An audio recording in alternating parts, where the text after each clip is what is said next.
निर्मल जल सामान्य है जिनका, चंदन से है दिव्य वचन।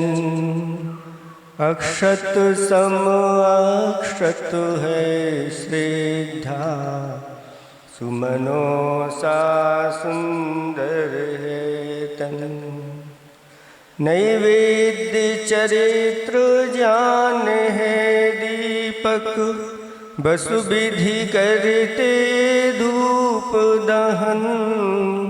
ध्यान सुफल है अर्घ्य समाधि, मुनिवर तुमको नित्य नमन।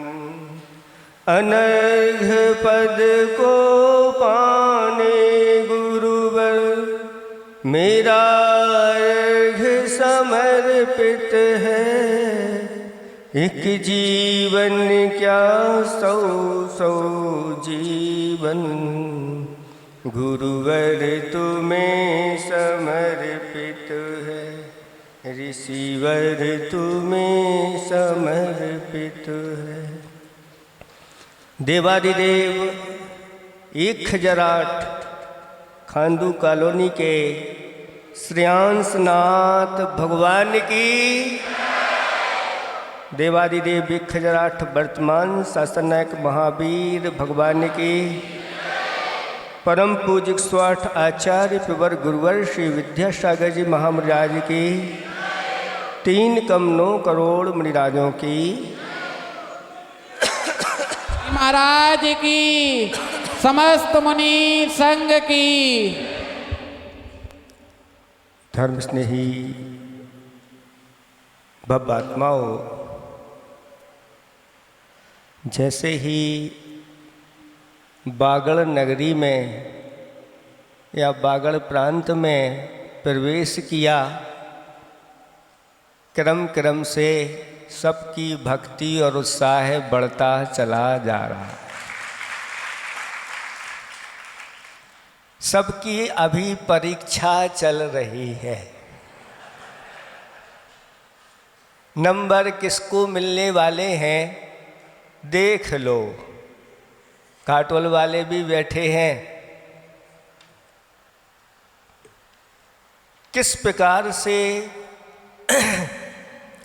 यहाँ के लोग आतुर हो रहे हैं, किसके लिए? चातुर्मास के लिए। कहते हैं ये कॉलोनी खांडू डूब रहा था और भगवान श्रेयांसनाथ ने उबार दिया, और क्रम क्रम से बड़े बड़े महाराजों ने आकर के, बड़े बड़े महाराजों ने आकर के इसको संवार दिया। ऐसी एक खांडू कॉलोनी है जो निरंतर 6 वर्ष से इनको प्यास लगी है। अब प्यास किसकी ज़्यादा है अब देख लो। सभी लोग सुख चाहते हैं। चाहते कि नहीं चाहते? कौन नहीं चाहता सुख? हाथ उठाओ। सब चाहते हैं। दिखाई को है दुख सुख को देता, दुख सुख को देता, सुख दुख को। अच्छा कौन है? प्रश्न है आप लोगों से। सुख दुख को देता है और दुख सुख को देता है। अच्छा कौन है? अच्छे से विचार कर लो। कोई कह रहे दोनों बराबर है, कोई कह रहा है सुख अच्छा है। तो फिर सुख दुख को देता, सुख के बाद क्या आ जाता है, और दुख के बाद तो अच्छा कौन है? सुख अच्छा है। सुख तो वास्तव में अच्छा है, लेकिन बिना कष्ट के इष्ट की प्राप्ति।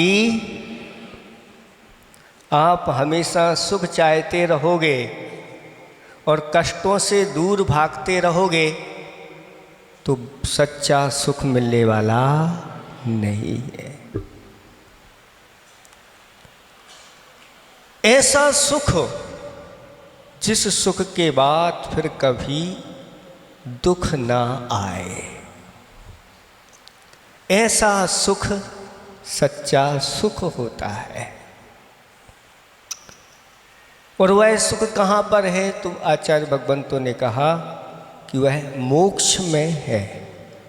कहाँ है? मोक्ष में। एक बार वह मोक्ष की प्राप्ति हो जाती है तो फिर पुनः वापस नहीं आते। काले कल्प सते पीछे, ऐसा कहा। सैकड़ों कल्प काल भी बीत जाए और यह लोक भी उलट पुलट हो जाए, होने वाला नहीं। लेकिन फिर भी सिद्धों के सुखों में कोई परिवर्तन नहीं होता, सुख के बाद दुख नहीं आता। तो सभी चाहते हैं मोक्ष का सुख। कितने लोग चाहते हैं? हाथ नहीं उठ रहे। मोक्ष का सुख कितने लोग चाहते हैं? कुछ तो डर के उठा रहे, क्योंकि आप लोगों के लिए तो यही विषय सुख अच्छे लगते हैं। किसी ने पूछा, महाराज मोक्ष चले जाएंगे तो वहाँ क्या मिलेगा? अच्छे अच्छे व्यंजन मिलेंगे कि नहीं? सोने के लिए अच्छी अच्छी गादी मिलेगी कि नहीं? रोग आदि हो जाए तो औषधि आदि अच्छी अच्छी क्वालिटी की मिलेगी कि नहीं? अच्छे अच्छे पेय पदार्थ मिलेंगे कि नहीं? तो कहते हैं वहाँ ये कुछ मिलने वाला नहीं है। तो महाराज यहीं अच्छे, हम लोग यहीं अच्छे हैं जब वहाँ कुछ मिलने वाला नहीं।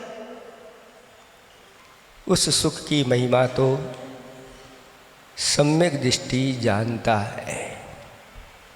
कहते हैं कि जो सुख चक्रवर्ती को होते हैं, चक्रवर्ती का वैभव कितना बड़ा होता है सब जानते हैं।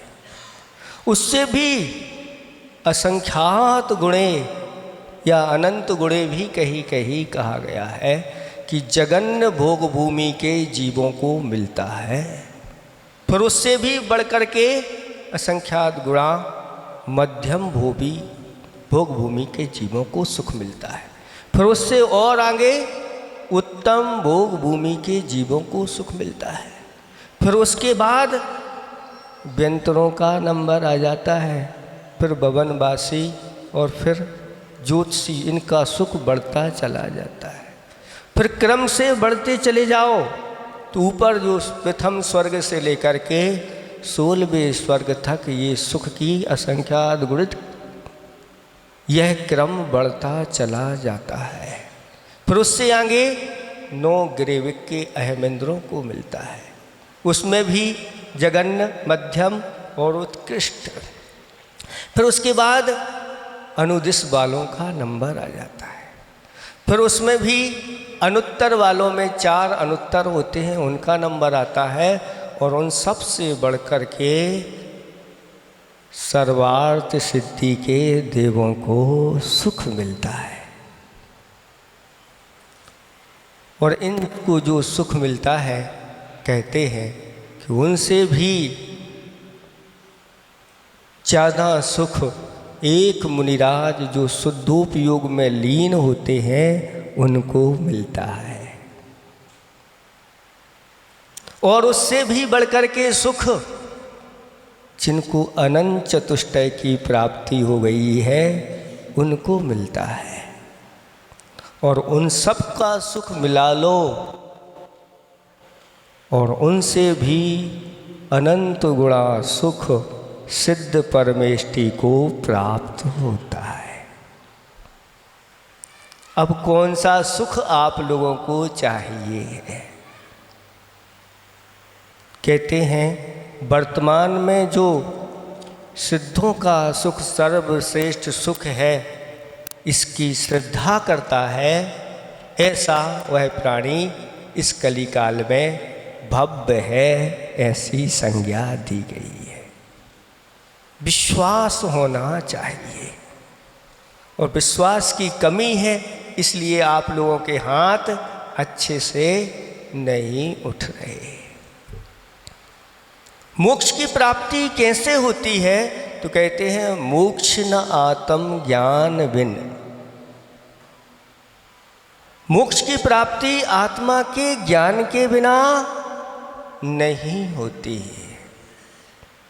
आत्मा का स्वरूप क्या है? संसार में 3 प्रकार की आत्माएं होती हैं। एक बहिरात्मा होता है और बहिरात्मा से ऊपर उठ जाते हैं तो अंतर आत्मा, और उनसे ऊपर उठ जाते हैं तो परमात्मा होते हैं। इस आत्मा की पहचान जिसको होती है उसके लिए मोक्ष की प्राप्ति आगे जाकर के होती है। अभी वर्तमान में हमारे अंदर आत्मा विद्यमान है, वह किस रूप में है? तो कहा कि पाषाणेषु यथा है में, दुग्ध मध्ये यथा घृतम, तिल मध्ये यथा तैलम, देह मध्ये तथा शिवा, काष्ठ मध्ये यथा वन्नी, शक्ति रूपेण तिष्ठति। जैसे स्वर्ण पाषाण में स्वर्ण शक्ति रूप में रहता है, दूध में घृत दिखाई देता है, शक्ति रूप में विद्यमान रहता है। तिल में तेल दिखाई देता है, शक्ति रूप में विद्यमान रहता है। काष्ठ माने लकड़ी के अंदर जैसे अग्नि विद्यमान रहती है, ऐसे ही यह आत्मा इस शरीर में शक्ति रूप से विद्यमान रहता है। यो जानाति सा पंडिता, जो इतना जान लेता है वह कौन है? पंडित बनना चाहते हो आप लोग?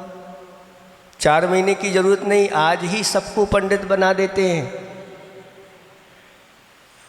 4-6 महीने की बात क्यों, जो कुछ है आज ही हो जाए फैसला।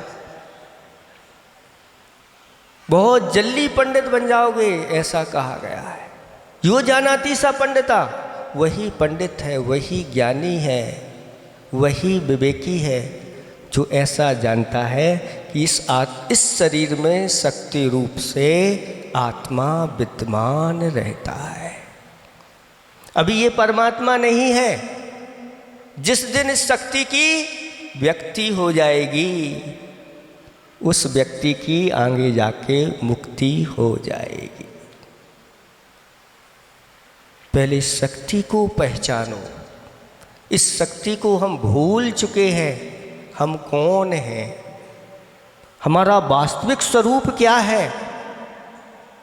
और हम सब बाहरी चीज़ों में ही लगे रहते हैं और उसी में दिन रात एक करते रहते हैं।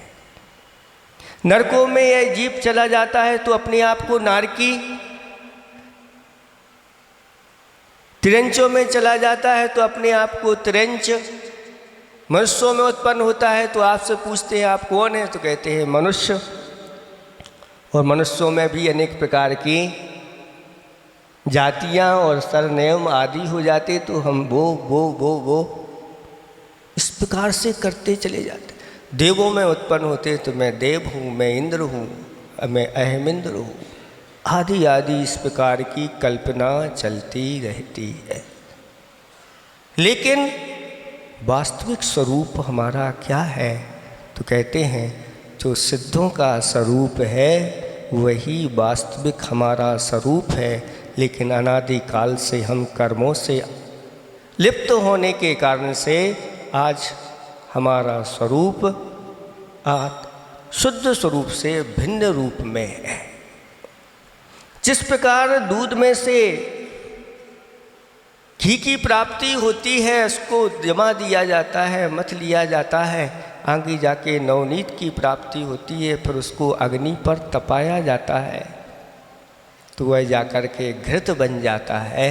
ऐसे ही अगर जो तप के माध्यम से अपनी आत्मा को तपा लेता है, रत्नात्रय को धारण करके अपनी आत्मा को तपाता है, सुद्रव्य सुक्षेत्र सुकाल और सुभाव मिल जाते हैं, तो यह आत्मा परमात्मा बन जाता है और फिर पुनः वह अंतरात्मा या बहिरात्मा में वापिस नहीं लौटता है। बस इतना जान लो, आप पंडित संज्ञा को प्राप्त हो जाओगे। और इतना अगर आपके ऊपर नहीं आता है तो कहते हैं अभी आप पंडित संज्ञा को प्राप्त नहीं है। तो मोक्ष न आत्म ज्ञान बिन क्रिया ज्ञान बिन नाही। जो भी आप क्रियाएं करते हैं, अगर ज्ञान के बिना क्रियाएं करते हैं तो वह क्रियाएं सफलीभूत नहीं होती हैं। और नहीं ज्ञान विवेक बिना, जो ज्ञान है वह ज्ञान तभी सार्थक होता है जब अपने जीवन में विवेक जागृत हो जाता है। गुण विवेक के माही, कहते हैं कि सारे गुणों में एक विवेक गुण विशेष स्थान रखता है। और अगर विवेक नहीं है तो कहते हैं इन्होंने सारे गुणों के ऊपर पानी फेर दिया, सब गड़बड़ कर दिया। ये सब क्यों हो जाता है, तो एक विवेक के अभाव में होता है। समझ रहे हैं आप लोग? समझ में आ रही है भाषा? थोड़ी थोड़ी आ रही है? कह रहे थोड़ी थोड़ी आ रही है, बागड़ी नहीं आती हमारे लिए। थोड़ी थोड़ी समझ में आ जाए तो ये विवेक जागृत आप लोगों को अपने जीवन में करना है। जब तक विवेक नहीं आएगा तब तक ये क्रियाएं आपकी सारी की सारी सफलीभूत नहीं हो पाएगी। जैसे अभी पंडित जी साहब ने कहा कि यहाँ के जो युवा हैं, महाराज इनको थोड़ा सा उपदेश दे दो, ये बहुत बाहर के खाने वाले हैं। कम से कम चातुर्मास में तो आज युवाओं के लिए क्या, आबाल वृद्ध सभी के लिए आज हम विवेक सिखाने के लिए यहाँ बैठे हैं। अब देखना विवेक क्या होता है, किसे कहते हैं, तो क्या, कब, कहाँ, कैसे, कितना, क्यों खाएं, क्या आप जानते हैं? विवेक वो कहलाता है जहाँ कोई क्रिया हम करते हैं उस क्रिया के पहले एक प्रश्न चिन्ह लगाना। अब जैसे खाने की ही क्रिया है तो कब खाना, प्रश्न करना अपने आप से। भूख लगी है तो कब खाना, दिन में खाना कि रात में खाना? अब आपका विवेक जागृत है कि आपकी विवेक की आंख फूटी है? विवेक की आंख खुली है या फूटी है? अगर आप रात में खा रहे हैं तो आपके विवेक की आंख कैसी है? फूटी है। और अगर आप रात्रि में खाना पीना नहीं करते हैं तो आपके विवेक की आंख खुली हुई है। क्योंकि रात्रि में भोजन करना महापाप माना गया है। सूर्य नारायण जैसे ही अस्त हो जाते हैं जीवों की उत्पत्ति हो जाती है। संधि काल में जब आपका अंतु का समय होता है, आप देखना उसी समय छोटे छोटे जीवों की सूर्य डूबने लगता है। अथवा जब आप कहते हैं अभी तो भी सूर्य है, दिख रहा है, अभी डूबने दो, जब डूबने लगता है या डूब जाता है, थोड़ा सा उजला है, तब आप कहते हैं लाओ, उसी समय से जीवों की उत्पत्ति हो जाती है और वह सूक्ष्म जीव आकर के उस भोजन में गिरते हैं और साथ साथ में वह आपके भोजन के साथ चले जाते हैं। इसलिए महापाप माना गया है। एक कथा आती है कि एक व्यक्ति ने रात्रि में भोजन बनाया और खाया, उसकी पत्नी और दोनों थे, और उसके परिणाम स्वरूप रात्रि का समय था, बरसात का समय था, और एक मेंढक सब्जी की जो भगोनी थी उसमें जाकर के उसने छलांग लगा दी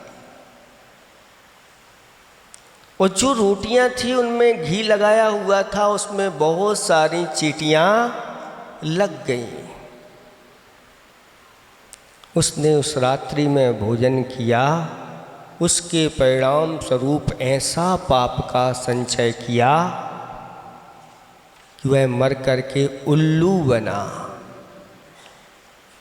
और वह उल्लू ने भी अनेक जीवों का भक्षण किया और मर करके नरकों में चला गया। वहाँ से निकल करके फिर कौआ बना, फिर वहाँ से कौए ने भी बहुत जीवों का भक्षण करके और नरकों में चला गया।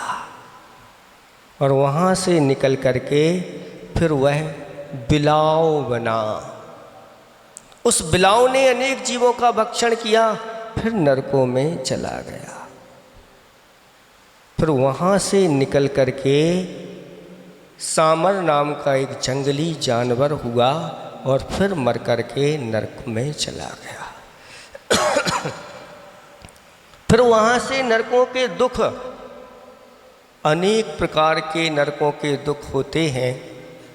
एक बार नरकों में चले जाओ तो कम से कम ऐसा कहा गया है 10,000 वर्ष, कम से कम इतने वर्ष तो वहाँ नरकों के दुख मिलेंगे और अधिक से अधिक 33 सागर के दुख मिलते हैं।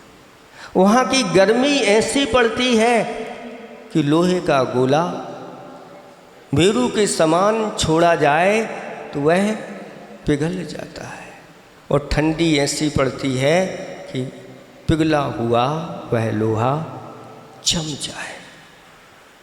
खाने के लिए वहाँ कुछ भी नहीं मिलता। अगर खाना है तो कहते हैं गम खाओ, गम माने दुख, दुख को खाओ, बस और कुछ। या फिर वहाँ की सड़ी गली मिट्टी रहती है, उसकी दुर्गंध इतनी तेज रहती है, बताते हैं सप्तम नरक की अगर मिट्टी यहाँ पर आ जाए तो 4 कोस के जीव उसकी गंध से समाप्त हो जाए। 4 कोस यानी 12 किलोमीटर के। आप लोगों के लिए थोड़ी सी गर्मी लगती है, पंखे चालू हो जाते हैं, कूलर चालू, वहाँ भट्टी जैसे में रहना पड़ता है। थोड़ी सी ठंड लगी, आपकी पहले से तैयारी हो जाती। वहाँ कोई प्रतिकार के साधन नहीं है। अगर प्रतिकार करने के लिए जाते हैं वहाँ पर, जैसे किसी को गर्मी लग रही है, ये वृक्ष के नीचे थोड़े से छाँव में जा कर के बैठ तो जाए, लेकिन जैसे उस वृक्ष के नीचे बैठते हैं और उसके पत्ते तलवार के समान उस नारकी के ऊपर गिरते हैं, तिल तिल जैसे टुकड़े उसके हो जाते हैं।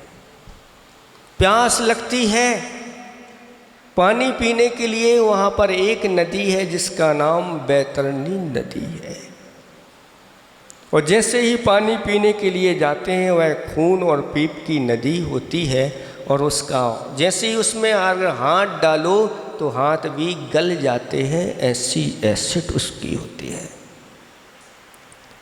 ऐसे घोर दुख असंख्यात वर्षों तक उस जीव ने वहाँ पर प्राप्त किए। फिर वहाँ से निकल करके वह गिद्ध बना। उस गिद्ध ने भी अनेक जीवों का भक्षण करके फिर नरकों में चला गया। फिर वहाँ से निकल करके फिर सांबर नाम का वह जंतु हुआ, उसने भी ऐसे ही पाप का संचय किया, फिर नरकों में चला गया। फिर वहाँ से निकल करके वह सूकर बना। उस सूकर ने भी निंद पदार्थों का भक्षण करके फिर वह नरकों में चला गया। फिर वहाँ से निकल करके वह अजगर बना। उस अजगर ने बहुत सारे जीवों का भक्षण किया, फिर नरकों में चला गया। फिर वहाँ से निकल करके गौय नाम का एक जंतु हुआ, और वह भी मर करके नरक चला गया। फिर वहाँ से निकल करके मच्छ बना, महामच्छ। उसने बहुत सारे जीवों का भक्षण किया और मर करके नरकों में चला गया। सुन रहे हैं आप लोग? कान खुले हैं आप लोगों की कि नहीं? आवाज़ पहुंच रही है कि नहीं? एक रात्रि में भोजन बनाने और खाने का ये पाप है। विवेक जागृत करो।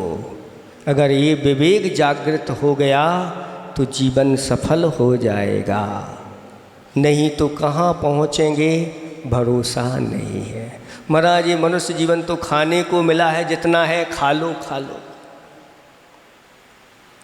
फिर बाद में जाके खाने को मिलेगा कि नहीं, ये विचार करना है। और जो विचार करता है वास्तव में वही विवेकी व्यक्ति होता है। इसलिए कब खाना, ये प्रश्न चिन्ह लगाओ। दिन में ही खाना है। जितनी बार खाना है मना नहीं है आप लोगों के लिए, लेकिन रात्रि में ग्रहण मत करो। एक सियार ने रात्रि में 4 प्रकार के अन्न जल का त्याग किया, मर गया, लेकिन उसने जल नहीं पिया। और अगले ही भाव में उसे सुद्रव्य, सुक्षेत्र, सुकाल और सुभाव सब मिल गए, और उसी भाव से वह अजर अमर हो गया। धर्म कहता है एक बार मेरे लिए मरकर तो देख, तुझे अजर अमर ना बना दूं तो कहना। एक बार मेरे लिए आंसू बहा के तो देख, तेरे जीवन में आनंद का सागर ना भर दूं तो कहना। एक बार मेरे लिए अपना धन लुटा करके देख, तेरे लिए कुबेर के खजाने ना खोल दूं तो कहना। हम अनंतों बार मरे हैं, लेकिन धर्म का पालन करते हुए, धर्म का रक्षण करते हुए एक बार भी नहीं मरे। खा लो कहीं मर ना जाए, खाते खाते मर गए, पानी पिला दो कहीं मर ना जाए। एक बार तो इस मनुष्य जीवन में आप लोगों की परीक्षा चल रही है। कितने लोग पास होते हैं ये आप लोगों के ऊपर है। अगर एक बार दृढ़ता के साथ अगर पालन करते हुए मरण को भी प्राप्त हो गए तो चिंता नहीं करना, बहुत जल्दी अजर अमर बनोगे।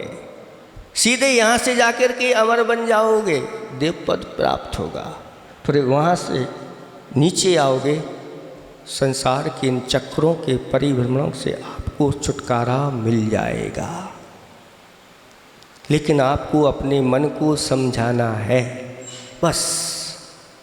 वैसे बिरले लोग होते हैं जो रात्रि में भोजन त्याग कर देते हैं और किसी का मरण हुआ हो तो अभी तक नहीं सुना कि रात्रि में उनका भोजन त्याग था इसलिए मरण हो गया। सियार की बात अलग है, वो तो दिन में ही नहीं किया था उसने। अभी तक कोई मरा है? बताओ एक आध उदाहरण हो। रात्रि में भोजन त्याग करके मरने वालों की संख्या नहीं मिलेगी। लेकिन दिन में अच्छी तरह से जिन्होंने खा लिया है, ऐसे हॉस्पिटल में कई केस कि ज़्यादा हो गया, इसके कारण से ये बीमारी हो गई, वो बीमारी हो गई। इसलिए दृढ़ संकल्पित हो जाओ कि नहीं, हमें दृढ़ता से इस नियम का पालन करना है। दिन हमारे लिए खाने के लिए मिला हुआ है और रात्रि काय के लिए? भगवान भजन के लिए मिली है। अच्छे से भगवान का भजन करो, आराम करो, राम का नाम लो और आराम करो। इसके लिए मिली हुई, खाने के लिए नहीं। अगर इस खाने के चक्कर में पड़ गए तो खाने के लाले पड़ जाएंगे, कभी मिलने वाले नहीं। ये विवेक जागृत आप करिए। जब एक सियार हो करके ऐसा होशियार हो गया, फिर तो आप तो पहले से ही होशियार हैं। आप क्या नहीं हो सकते? सब कुछ हो सकते हैं। इसलिए रात्रि में भोजन नहीं करना। आज पक्षी भी देखो, शाम को आकर के वृक्ष पर बैठ जाते हैं, या आपके घर में, मकान में, मंदिर में कहीं भी पक्षी होंगे, रात्रि में खाने के लिए नहीं आते।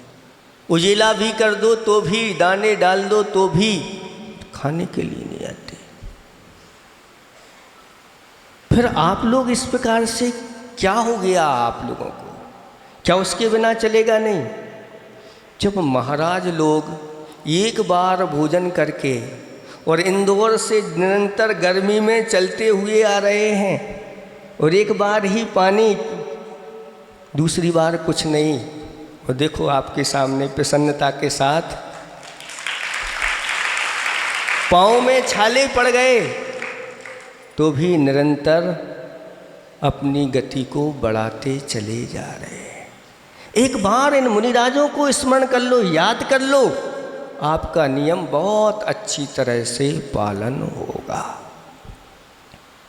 पक्षी पशु भी समझदार होते हैं। हाँ, कोई पशु पक्षी आपकी संगति में आ जाए और बिगड़ जाए, ये बात अलग है। कहते हैं एक जगह हमारा चतुर्मास हो रहा था, एक व्यक्ति ने आकर के बताया, महाराज यहाँ पर एक व्यक्ति के यहाँ घोड़ा है। वह घोड़ा बाहर वहाँ पर टीवी लगी रहती है, निरंतर उस टीवी को देखने की उसकी लत लग गई है। अब जब उसको टीवी अगर बंद कर दो तो वह कुछ खाता पीता नहीं। टीवी चालू करो तो प्रसन्न हो जाता है और खाना पीना चालू करता। तो हमने सोचा कि मनुष्यों की संगति में आके पशु भी बिगड़ जाते हैं। नहीं तो पशु बहुत समझदार होते हैं, और कुछ ऐसे पशु होते हैं जिनके लिए पशु पक्षियों को दिन में ही भोजन पर्याप्त मिल जाता है, रात्रि में शांति से बैठते हैं। तो ये प्रश्न चिन्ह लगाना खाने के बारे में, क्या खाना, क्यों खाना, या कब खाना। तो कब खाना? दिन में खाना। फिर इसके बाद आता है नंबर क्या खाना। दिन में तो खाना, लेकिन क्या खाना? भूख लगी है जो मिले वो, ऐसा नहीं। कुछ भी डालते चले जाओ। विवेक जागृत रखो, जो भक्ष्य पदार्थ हैं वही खाना। जो खाने योग्य हैं, शास्त्रों में जिनका वर्णन है, जो अभक्ष्य हैं, 22 प्रकार के अभक्ष्य हैं, उनको नहीं खाना। आज तो 2200 हो गए हैं और पैकेटों में भर भर करके सब चीज़ें रखी हुई हैं, गिनती नहीं है। क्या इसमें डला है, क्या बना है, कौन ने बनाया है, कब बनाया है, नहीं। कहते हैं रात में बना हुआ पदार्थ अगर दिन में भी खाते हो तो रात्रि भोजन का दोष लगता है। महाराज हम तो दिन में खा रहे हैं, क्या खाना ये तो विचार करो। भक्ष्य है कि अभक्ष्य? दिन में बनाया हुआ है और भक्ष्य है, मर्यादित है, वही खाने योग्य है।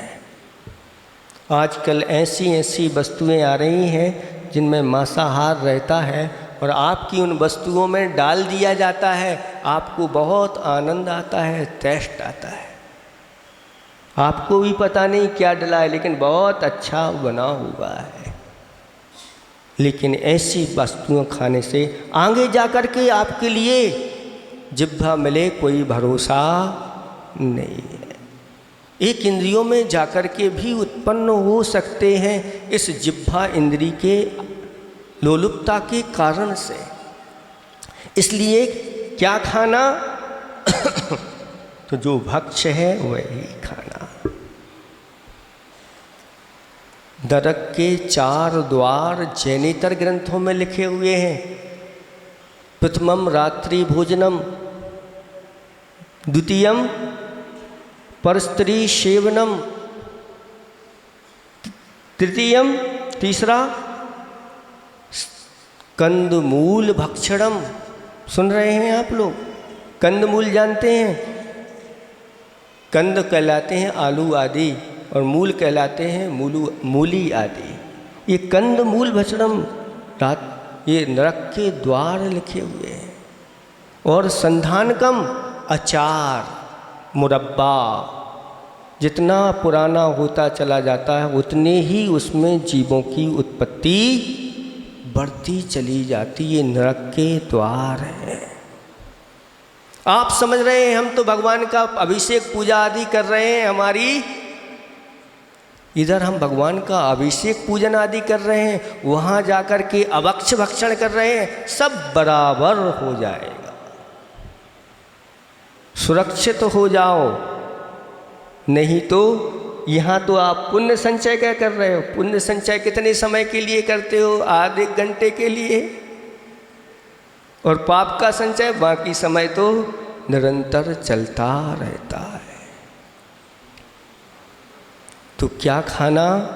जो भक्ष्य है वही खाना। कहाँ खाना?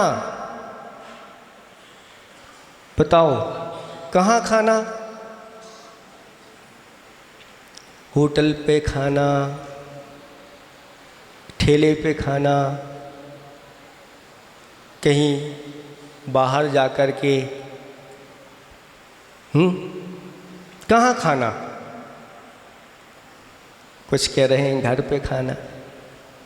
घर पे भी बहुत सारे स्थान होते हैं। कहा चौके में खाना, जहाँ द्रव्य क्षेत्र काल और भाव की शुद्धि होती है, ऐसे स्थान पर अगर भोजन किया जाता है तो वह सब आपके मन आदि की शुद्धि रखता है, शरीर आदि की शुद्धि। जैसा खाओ अन्न वैसा हो और जैसा पियो वैसे ही वाणी निकलती है, ये ध्यान रखना। तो कहाँ खाना? अभी कह रहे थे सब बाहर जाकर के खाते हैं। आप मनुष्य हैं, बाहर किनको छोड़ा जाता है? पशु होते हैं उनको खाने के लिए छोड़ दिया जाता है, बाहर खा करके फिर आपके घर में आ जाते हैं। ये स्थिति आपकी क्यों बन रही है? क्या आपको घर में नहीं मिलता? महाराज मिलता तो है, लेकिन जो बाजार में मिलता है वो घर में, हाँ ये तो पक्का है, जो घर में मिलता है कि वो घर में तो शुद्ध मिलेगा, वो बाजार में अशुद्ध मिलता है।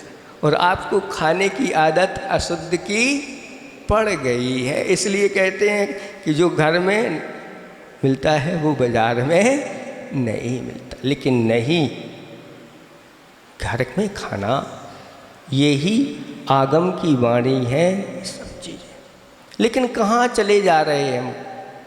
घर का अच्छा नहीं लगा। कब तक खा लोगे? कितना जीवन मिला है बताओ। फिर इसके बाद भगवान ने क्या देखा, कहाँ पर क्या है। लेकिन अगर हुआ तो, कुछ लोग कहते हैं नरक है कि नहीं, किसने देखा? अगर नरक हुए तो क्या दशा होगी? हुए क्या? ये तो सत्य है, क्योंकि भगवान की वाणी कभी असत्य नहीं होती।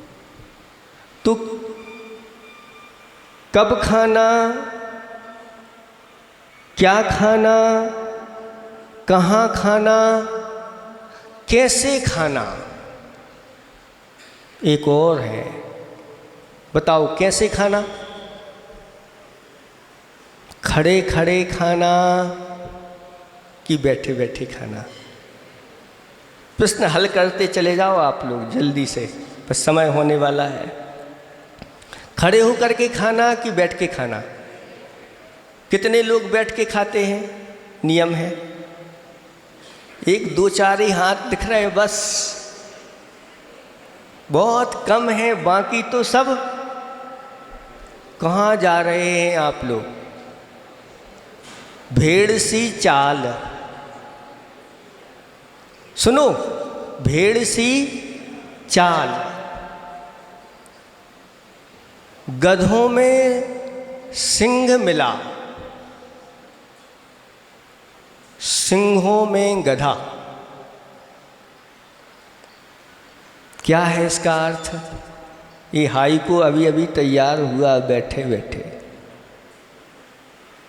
भीड़ जो होती है एक दूसरे को देख करके बस टकराती हुई और एक गड्ढे में सारी कहीं ऐसी चाल आप लोगों की तो नहीं।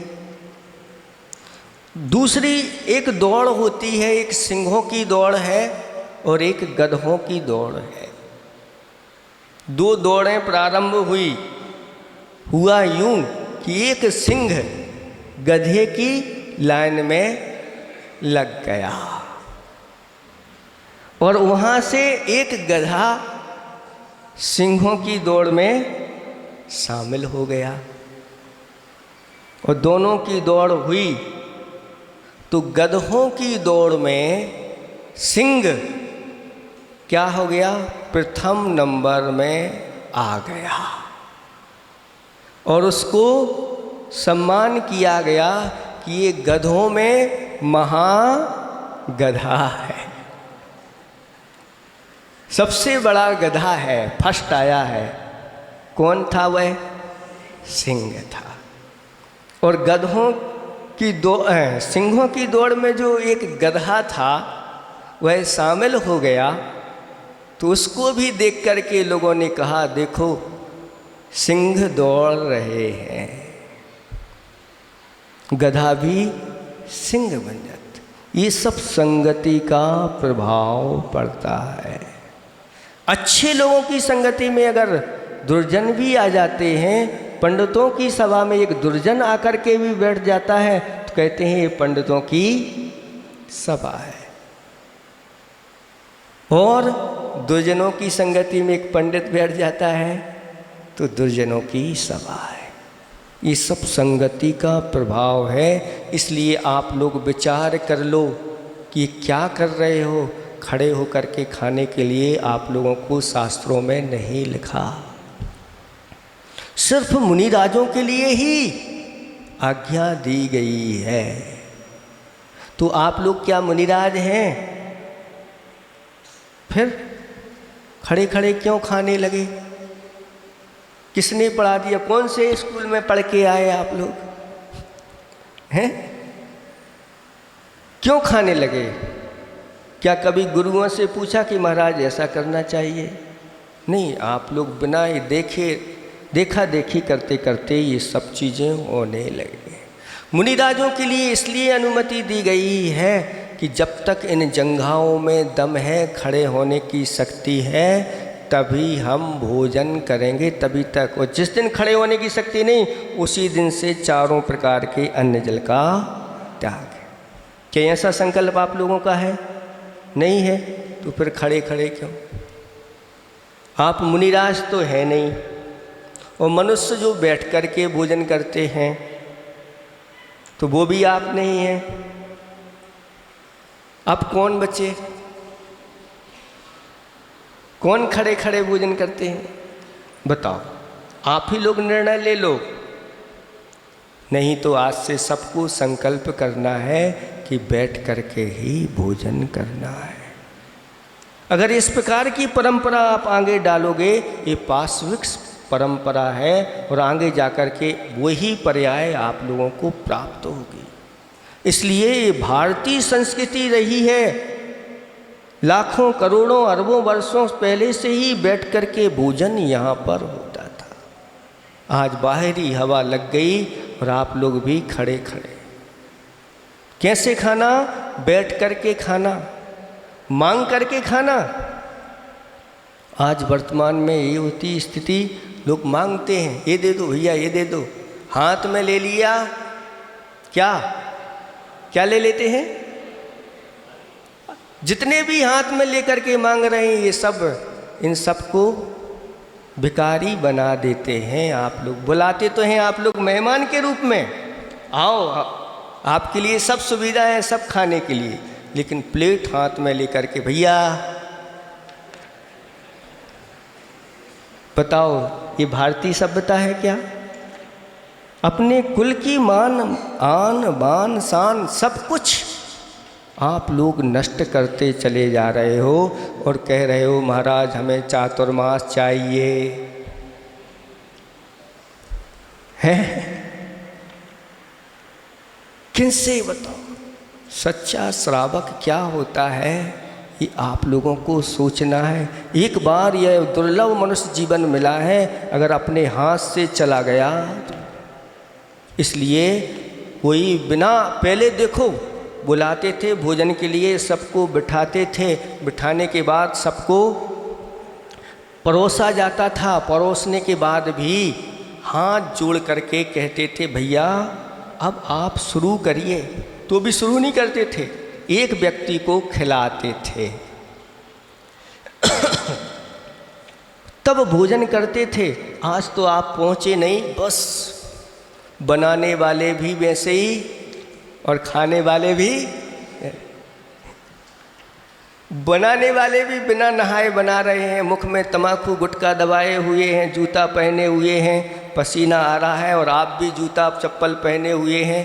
जैसे खाने वाले वैसे ही ये स्थिति है।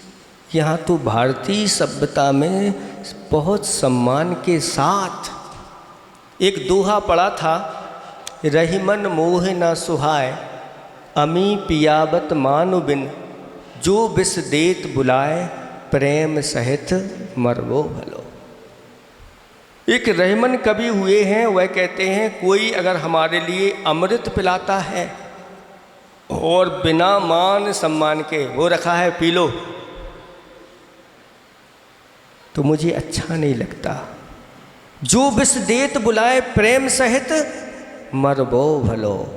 अगर कोई प्रेम और सम्मान के साथ अगर वह हमारे लिए विष भी दे देता है तो प्रेम से पी करके मरना अच्छा है, ना कि बिना मान सम्मान के अमृत पान करना। आज सब बिना मान सम्मान के आप लोग ये सब करते चले जा रहे हो और अपने आप को बहुत पहुँचे हुए लोग समझ रहे हो। ये कहते हैं ये प्रगति का युग है। प्रगति आप लोगों की पीछे आप लोग जाना पसंद नहीं कर रहे हैं। अगर इस प्रकार की अच्छे कार्यों में तो आप प्रगति करो, उसके लिए मना नहीं, लेकिन खोटे कार्य अगर आप कर रहे हो तो ये प्रगति का युग नहीं, ये दुर्गति का युग है। ये आपको दुर्गति में ले जाएगा।